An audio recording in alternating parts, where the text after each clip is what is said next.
हम तो कफन लेके आए हैं, अब अली अमीन अपना कफन ले आए, हम तैयार हैं। अली अमीन ने अगर कहा तो फिर मैं खान के पास जाऊंगा कि इसका फैसला अब तुम करो। अगर वो कहें कि डियाला जाना है और मैं घर लौट जाऊं तो काफिर, हम तैयार हैं। मैंने ये आपको कहा, वाज़ेह किया कि हम तैयार हैं। क्यों? हमारी मौत का तो पता ही कोई नहीं है।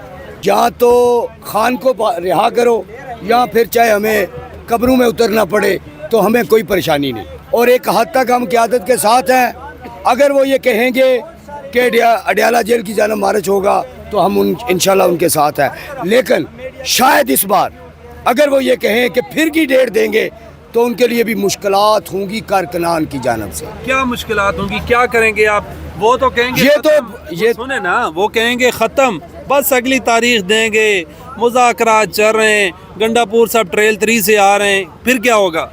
सर ये पीटीआई है। मैं यहाँ आया हूँ, लाया नहीं गया। मैं ना किसी के बाप का गुलाम हूँ, ना मैं किसी बिरयानी की प्लेट पे आया हूँ। तो मैं अगर आया हूँ तो इसका मतलब कि एक विजन के पीछे आया हूँ, एक मकसद लेकर आया हूँ। मैं अगर खान के साथ खड़ा हूँ तो एक नज़रिए के लिए खड़ा हूँ। तो वो नज़रिया क्या है? मेरे बच्चों का फ्यूचर, उनका मुस्तकबिल, जो मुझे दिन ब दिन तारीख से तारीख होता नज़र आ रहा है। और अगर पीटीआई की जो खान के अलावा क़यादत है, इन्होंने भी हमारे साथ पीपल्स पार्टी वाले धोखे करने हैं, नून लीग वाले धोखे करने हैं, हमें ट्रक की बत्ती के पीछे लगाना है और बिल आखिर एक दिन हमें खबर मिलनी है कि खान नहीं रहा, तो फिर इससे बेहतर नहीं है या हम ना रहें या ये ना रहे। खान ने तो पहले ही मैसेज दे दिया है कि जो बुज़दिल है वो मेरी पार्टी छोड़ दे। तो मैं फ़िलहाल तो मिन्नत ही करूँगा, जो बुज़दिल है वो खान की पार्टी छोड़ दे। चले जाए वापस घर, फिर क्या करेंगे? मानेंगे कहना? सर फ़िलहाल तो ये कहना कबल वक्त है, लेकिन आपको मैं ये बता सकता हूँ कि कारकुनान इस वक्त आग की तरह जल रहे हैं दोनों इतराफ़ से। और मैं ये कह सकता हूँ कि दोनों इतराफ़ का गुस्सा फिर इन पर निकल जाएगा। गंडापुर साहब कह रहे थे मैं तो कफन बांध के आऊँगा, घर से निकलूँगा, सबको कहा कि कफन बांध के आएँ। तो अगर कल फिर ये कुछ होता है तो कफन शफन कहाँ पे रह जाएंगे? वो तो भाई मैं आपको एक बात बताऊं, मैं मुस्लिम, एक सेकंड, वो तो वैसे भी मोहम्मदी बिस्तरे वाली चादर पहन के आते हैं। भाई बात ये है, मैं एक ईमानदार मजहबी फैमिली से तल्लुक़ रखता हूँ। पीटीआई के कारकुनान को लाया नहीं जाता, वो आ जाते हैं। आप देख ले, आप जाएं अपने कैमरे लेकर गली गली शहर शहर जाके विजिट करें, कोई एमपीए नहीं कह रहा कि मैं गाड़ी दे रहा हूँ। लोग अपनी मदद आपके तहत पहुँच रहे हैं, ठीक है। और जो लोग अपनी मदद आपके तहत पहुंच रहे हैं, सबसे पहला सवाल है वो क्यों पहुंच रहे हैं, वो आते क्यों हैं, उनके सर में दर्द है, उन्हें मसला क्या है, उन्हें परेशानी क्या है? क्या मैंने एमएनए बनना है? क्या मैंने एमपीए बनना है? और नहीं यार, मैं तो बीटी मेंबर नहीं बन सकता, मैं एमपीए क्या बनूंगा, मैं एमएनए क्या बनूंगा? मुझे चाहिए इंसाफ। कैसा इंसाफ?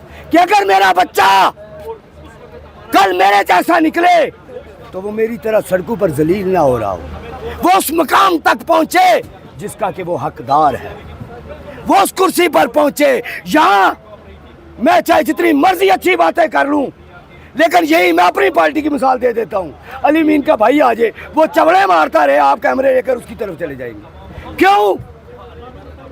कि यह कद देखा जाता है पैसों से, नापा जाता है पैसों से, वकार से नहीं, उसके इल्म से नहीं, उसके कपड़ों की हालत देखकर उसको पहचाना जाता है कि इसका इंटरव्यू करे या नहीं।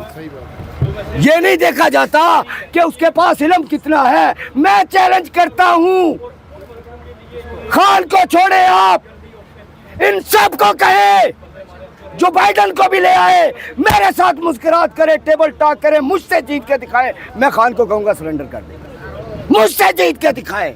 चैलेंज करता हूं मैं इनको। क्यों?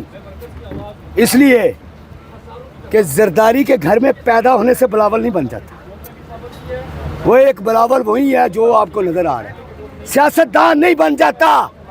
सियासत के लिए थप्पड़ खाने पड़ते हैं, सड़कों की खाक छानना पड़ती है, दर दर जलील होना पड़ता है, हर जलसे में जाना पड़ता है लाठियां खाकर। क्या इनके पास ये दम है? आप आज तक कितनी बार गिरफ्तार हुए, कितनी लाठियां पड़ी आपको? भाई मैं कम अज कम ये 2 साल में 3 बार गिरफ्तार हो चुका हूँ। झूठ ना मैंने कभी बोला है, ना मुझे आदत है। मेरे साथ रियायत हो जाती है, 4-5 दिन के बाद मैं आ जाता हूँ। मैं आपको नहीं कहूँगा मेरे ऊपर बड़ा तशद्दुद हुआ। एक बार मुझे लाहौर से उठाया गया, मैंने उसको बोला पुलिस वाले को गाली नहीं देना, बस चमड़ी उधेड़ दो। लेकिन उसने कहा भाई आप हमारे साथ कोऑपरेट करें, हम आपके साथ करते हैं। आपको या ना कोई गाली देगा और ना कोई आपको लाठी मारेगा। मैंने पहले कहा मैं झूठ बोलने का आदी हूँ, मैं कहूँ हीरो बनने के लिए, या और मुझे उन्होंने उल्टा लटकाया। हाँ एक बार लटकाया था मुशर्रफ के दौर में। वो क्यों? यार पीटीआई का कारकुन हूँ ना।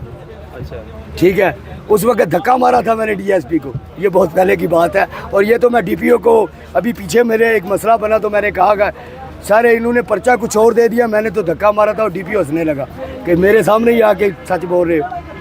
वो और मसला। बहुत बहुत शुक्रिया। अभी से हमें ये मैसेज दो कि यहाँ 1 दिन बिठाना है बिठाओ, 2 दिन बिठाना है बिठाओ, 3 दिन बिठाना है बिठाओ, फिर डी चौक लेकर चलो इंशाअल्लाह। अब नहीं तो कब, हम नहीं तो कौन। अब मुझे ये बताओ, मुझे सिर्फ इतना मैसेज आपको देना है। आज मुझे अवाम को कोई मैसेज नहीं देना। अवाम ने कभी मायूस नहीं किया। हाँ अगर मायूस हुई तो अवाम की आदत से मायूस हुई। इधर मुड़ा ना। पीटीआई का जलसा है और इमरान खान के चाहने वाले एक दिन कबल ही यहाँ पहुँच आए हैं। क्या लाए अमल है यहाँ पर हम देख सकते हैं। लोग बड़े जज्बाती हैं, कहते हैं ये फैसला कुन मराइल हैं, हम यहाँ बैठेंगे, उठने को तैयार नहीं है। आप कहाँ से आए, क्या स्ट्रेटजी है? सर मैं लाहौर से आया हूँ, वैसे बेशक मैं मंडी बाउद्दीन का रहने वाला हूँ। ठीक है, तो अल्हम्दुलिल्लाह हमारी जो कारकुनान की प्लानिंग है, खड़क के बोलो जी, छोड़ो। हमारी कारकुनान की तो एक ही प्लानिंग है कि या तो खान को रिहा करो या फिर चाहे हमें कब्रों में उतरना पड़े तो हमें कोई परेशानी नहीं। बाकी फैसला क़यादत ने करना है और एक हद तक हम क़यादत के साथ हैं। अगर वो ये कहेंगे कि अडियाला जेल की जाना मार, बड़ी मेहरबानी।